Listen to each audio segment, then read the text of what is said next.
కూడా ఎటువంటి భేదభావం రాకుండా చూసినటువంటి పార్టీ టీఆర్ఎస్ పార్టీ.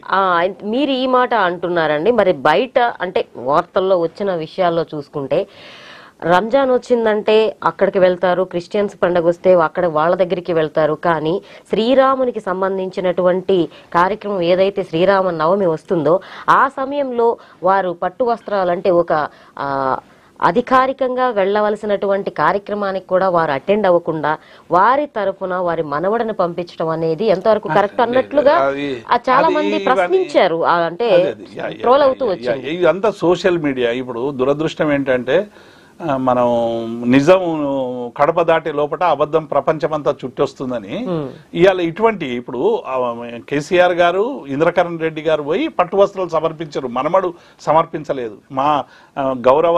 మా దేవాదాయ శాఖ మాత్యులు పోయి ఇచ్చిండ్రు. దాన్ని ఆయన ఎంట అక్కడ ఎవరైనా కుటుంబ సభ్యులు ఏదైనా కార్యక్రమం జరిగితే పోయేటువంటి ఆనవాయితీ ఉంటుంది, అట్లా పోయినరు.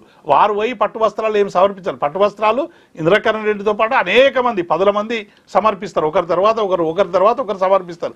కానీ ఇది గోరంత కొండంతలుగా చేసి కుటుంబం మీద నెట్టేటువంటి ప్రయత్నం చేశారు. కేటీఆర్ గారు కుటుంబ పాలన అంటారు.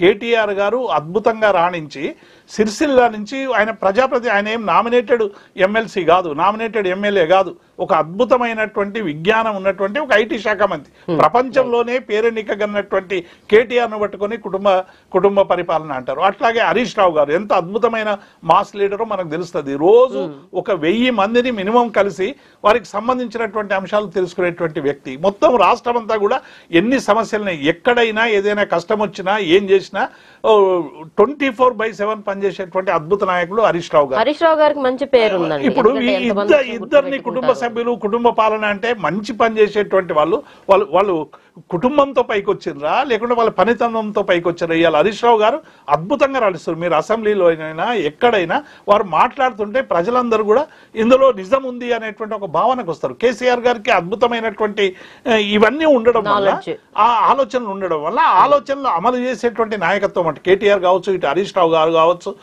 మిగతా వాళ్ళందరూ కూడా చేయడం వల్ల నిజంగానే అది కుటుంబ పాలన అన్నారు. కాంగ్రెస్ ఏం పాలన అండి? ఇందిరాగాంధీ, నెహ్రూ, ఇందిరాగాంధీ, రాజీవ్ గాంధీ, రాహుల్ గాంధీ, ప్రియాంక గాంధీ, ఇన్ని 5G వచ్చిండ్రు, అన్ని 5 జనరేషన్లు ఉన్నారు.